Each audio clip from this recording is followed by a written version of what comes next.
Dragon Riders, Kaze no Kaeru, by Night Dragon Zero. Sarak's perspective. Hey! Let me out this instant! Do you hear me? Nala pounded the steel barricaded door. Don't waste your energy, I told her. It's no use.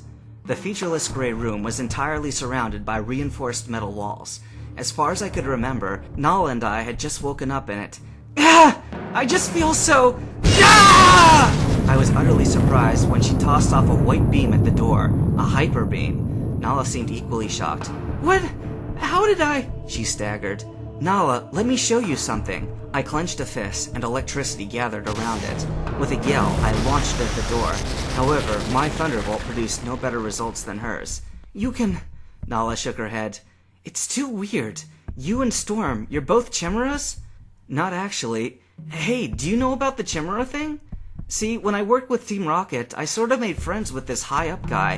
His name was Alkin, one of the Rocket elites then.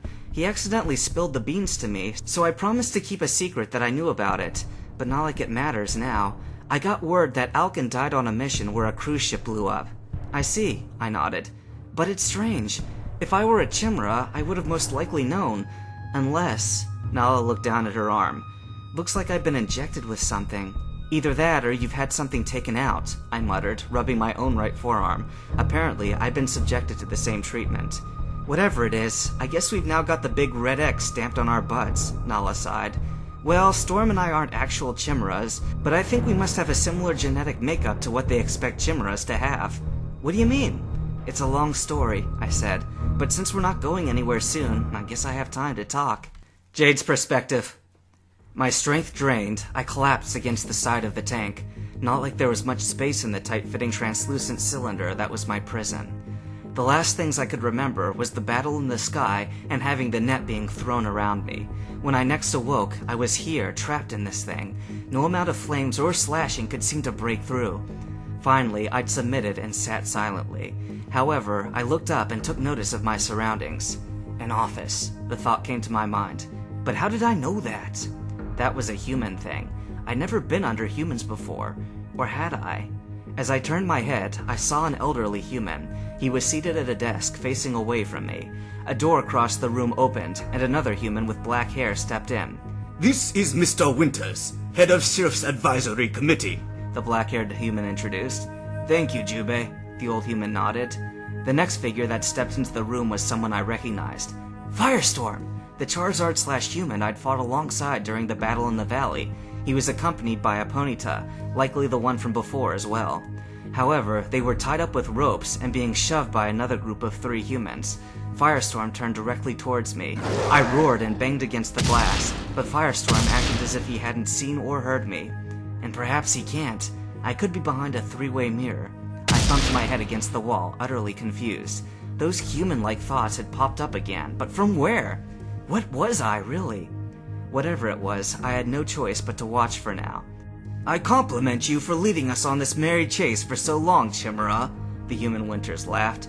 Pleasure's all mine, Firestorm growled, not the least amused. But now we've gotten what we've needed, ample blood and DNA samples from you and your friends. For what reason? Firestorm demanded. Oh, I can't tell you that now, can I? Winters grinned evilly. But I can tell you it was thanks to our arch-enemies, Team Rocket, that we conveniently found out about you.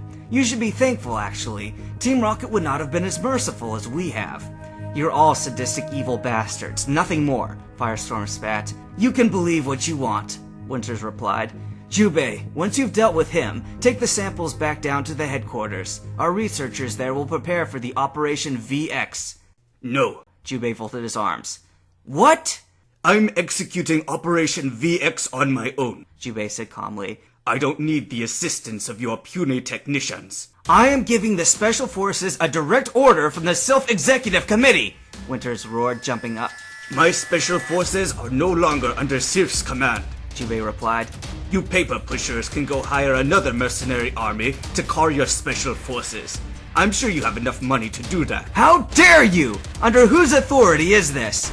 While no one else in the room could see it, I could because I was located behind Winters' desk. He pushed a button beneath it. A pair of guards came running in. Jubei whipped out a gun and gave both headshots before they had time to do so much as even draw their weapons. Mine, right now. The Silph president will hear about this betrayal! Winters yelled, slamming his fists on the table, more outraged than anything else. The president doesn't have to know. Jubei's gun went up and fired repeatedly, making dozens of bloody holes in Winter. This is a conspiracy, Firestorm muttered as Jubei calmly kicked the executive's lifeless body to the ground. Catch on quick, don't you? Jubei laughed. He did want me to put you down for good, but I'm going to give you a chance to get out alive, provided you accomplish the task I have for you. I don't like the sound of it, Firestorm growled. It's simple, really. Diren, my second-in-command, was followed here by a Team Rocket agent, and I want you to kill him. Why should I? Because... Jubei pushed a button on the table. The three-way mirror that had been keeping me out of Firestorm's sight slid down. I could confirm it because Firestorm gaped in shock at seeing me. There's something else, too. Jubei pulled out a remote control and pushed a button. A screen on the wall lit up. The image was very far away from me, but I could just make out two humans inside a large gray room. Serac! Nala! Firestorm shouted, even though they couldn't hear him. Now this... The screen changed to show another human standing outside what seemed to be a large steel door of a building.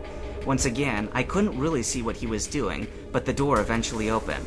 See that card he's holding? It not only activates certain rocks here, but is also the key to the shells of the chimeras and your Charizard here. But to make it more challenging... Jubei's men grabbed the Ponyta and strapped something onto her. She was tossed into an adjoining room and locked in. This C4 will go off in 10 minutes, Jubei explained. While the card will also release this lock, you'll have to be quick. Regardless of your actions, this place is going up in flames after those same 10 minutes. You are an utterly despicable, sickening son of a bitch! Firestorm roared. Jubei only remained silent and pushed another button. However, this one affected my prison instead. I roared in pain, feeling a cold chill coming over my body. I struggled in vain as ice crept over my entire body, freezing me solid. I couldn't imagine the terrified expression my face must have contorted into. While I couldn't move a single muscle, I was still fully conscious. Firestorm went red in pure rage. His fist clenched and his whole body vibrated, but he couldn't come up with anything to say. Your time's ticking down now, so better hurry. Jubei remained as emotionless as ever as his men tossed Firestorm out of the room. With a sinister laugh, the crazed commander and his men departed, leaving me to a fate that was at best described as uncertain. Night Slice's perspective. This is it, I said to Luminar and Ashura. Following the signal, I'd morphed into Scyther form and flown all the way to the hidden facility close to the Lake of Rage. Under the midnight sky, the three of us crouched in the bushes and watched, but saw no signs of any security. The place seemed strangely deserted. The huge metal door ahead was almost beckoning me to enter. I need you guys to stay out here and keep watch, I told my companions. But you can't just go in there by yourself, Luminar protested. I'm sorry, I need to, and I can't risk losing anyone else. I switched back to human form and dropped my pack, taking only the sword. I'll be back, I promise. Leaving them in the bushes before they had any time to protest, I jogged up to the steel door and examined it. Definitely no easy way of forcefully getting through without making one humongous racket. I then caught sight of the blue card reader at the side. I pulled out the blue card and slid it through. With a metallic hiss, the doors opened. I took several steps in before the doors suddenly slammed shut, startling me. I had entered what appeared to be a metalwork factory.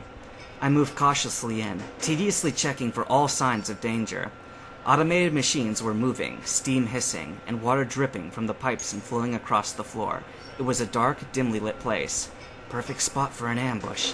No sooner had that thought hit my mind when I heard a soft click.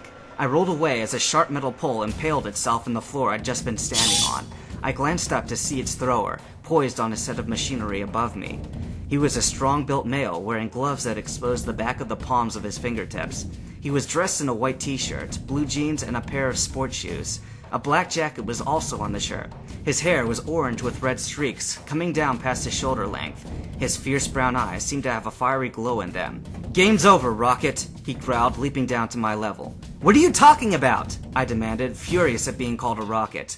"You don't need to fake it. Hand over the blue card and you'll live."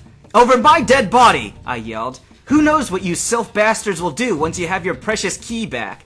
Don't you dare associate me with those foul creatures," he roared. "Now you're the one who's faking." I placed my hand on his sword.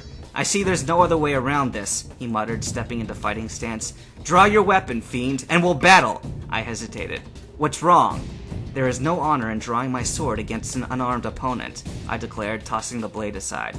Noble act, but it won't save you. Say that about yourself! And so we stood tense, ready to tear each other's hearts out. All at once, it begun.